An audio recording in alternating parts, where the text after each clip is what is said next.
Election Headquarters. This is Local 5 News with Tom Zaleski, Aaron Davison, and Chief Meteorologist Luke Sampe.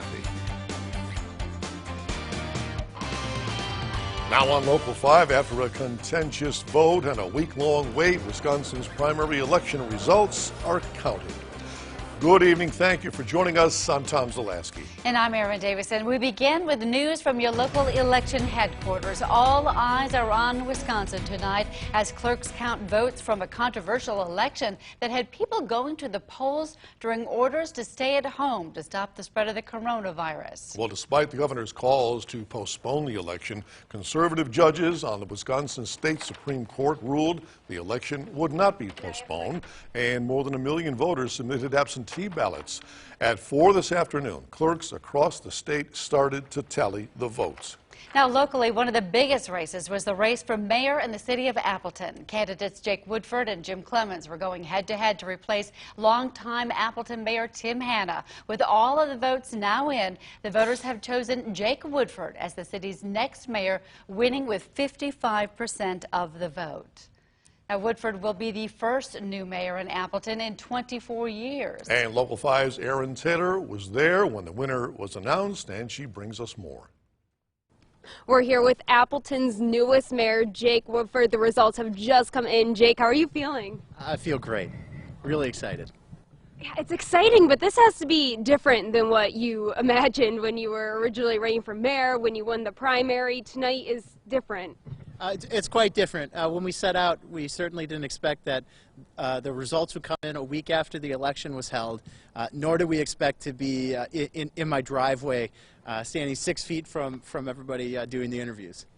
So despite all those differences, how does it feel right now? Well, I'm so grateful for the incredible support we've had over the course of this campaign, and I'm grateful to my neighbors here in Appleton for putting their trust in me to serve in this important role. And we just saw there was actually a kind of small parade of cars that went by. You had some support showing, even though we're all social distancing here. How does that feel? How does it feel to be elected mayor right now?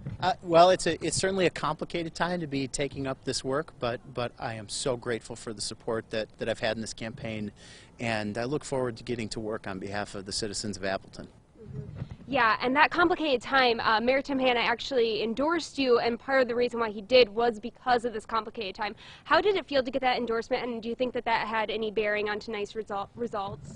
Well, I'm grateful that Mayor Hanna expressed his support for me in this campaign, and I'm grateful to the support we've had from all sorts of people from all walks of life who put their trust in me to serve our community. And what would you like to say to the people of Appleton tonight? Well, I'd like to thank everybody for their support, and I look forward to getting to work on their behalf. All right. Thank you so much, Mr. Mayor, and we'll send it back to you guys. Okay, Aaron, thanks very much. Now we are going to head to Rhonda Fox. She's live now with the Appleton mayoral race runner-up, Jim Clemens, and what his role will be moving forward. Rhonda. Well, hey, Tom, it looks like just minutes ago the race was called, and it looks like Jake Woodford is going to be Appleton's next mayor, but I am here with the challenger, Jim Clemens. And first of all, Jim Clemens, thank you for talking with Local 5, and we're after a week of waiting. Right now, what are your thoughts on Woodford's victory? This is interesting. I thought it was a good race. Jake and I talked to each other at the beginning and said we're going to make each other work for it, and that's exactly what we did. I was very proud of the way at least him and I stuck to it, and it was always about what we were going to do forward with the city.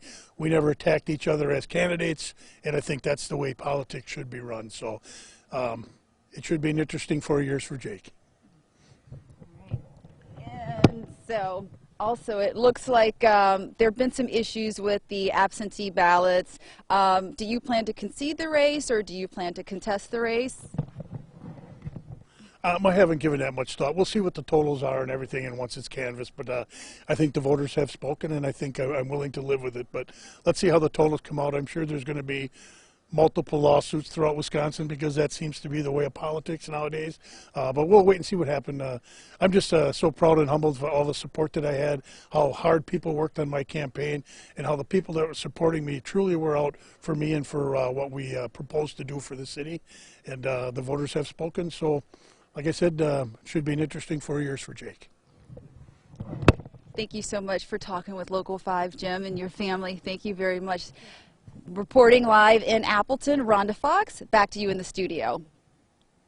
Thanks, Rhonda. Live interviews in the age of social distancing. We're also watching other local cities that voted for mayor. The results in Menasha. Incumbent Don Merkes defeated challenger Rebecca Nichols to retain his seat with over 60% of the vote. And now we go to Kaukauna. Incumbent Tony Penterman was facing opposition from Brian Skelly. This is a final 100% of the vote in. Penterman defeating Skelly in a landslide. A victory for Neenah schools tonight as voters approved a multi-million-dollar referendum. Voters approved a $114.9 million plan to construct a new high school and renovate the old high school to replace Chaddock Middle School. The second time was the charm for this referendum, with 54% of voters deciding to spend the money on schools. Now, many community members and officials were waiting on the results of this referendum because it's been discussed for some time now. As Aaron mentioned, a year ago, the $130 million referendum was voted down. Well, tonight, a $115 million referendum was voted in. Neenah school leaders say they are pleased the voters approved the plan, especially during this coronavirus pandemic. I think this is going to help us really in the healing process, something that our Neenah Joint School District will have to look forward to.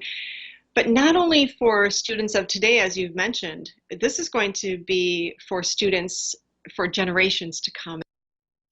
The existing high school will replace the 92-year-old Shattuck Middle School. And now to the race that has captured the attention of the nation tonight, the statewide race for Wisconsin Supreme Court Justice. For the first time in a dozen years, a challenger has defeated a sitting Supreme Court Justice. With 53% of the vote, Judge Jill Karofsky won a 10-year term to the state's highest court, unseating conservative incumbent Daniel Kelly, who had been strongly supported by President Donald Trump. Her win narrows the conservative majority on the court 4-3. Now, Judge Karofsky is reacting to her big victory tonight. She sent a message to everyone in Wisconsin who voted for her. That all of you did to help elect me the next justice on the Wisconsin State Supreme Court. I couldn't have done it without your help. I'm celebrating social distance-wise. My friends and my colleagues. My kids are here too. I love them very much, and I couldn't have done this without them. I'm proud of you too. So thank you, and I'm very honored. And the incumbent, Dan Kelly, also sent out a reaction to the results. His statement reads, in part, "It has been the highest honor of my career to serve the people of Wisconsin on their Supreme Court these past 4 years. Obviously, I had hoped my service would continue for another decade, but tonight's results make clear that God has a different plan for my future. I congratulate Judge Karofsky and wish her well as she assumes the responsibilities of this important office." Another important statewide race was for the District 2 Court of Appeals judge. Incumbent Judge Lisa Neubauer kept her seat, beating out conservative Paul Bugenhagen Jr. in a tightly contested race. And Wisconsin voters also chose the Democratic candidate for president. Former Vice President Joe Biden won by a wide majority of votes even before Vermont Senator Bernie Sanders suspended his campaign. Today, Bernie Sanders endorsed Biden. On the other side of the spectrum, President Donald Trump, as expected, won the Republican primary in today's count. And don't forget to check out all the race results from the Wisconsin primaries. Just head to our website, wearegreenbay.com, and head to the Election Center.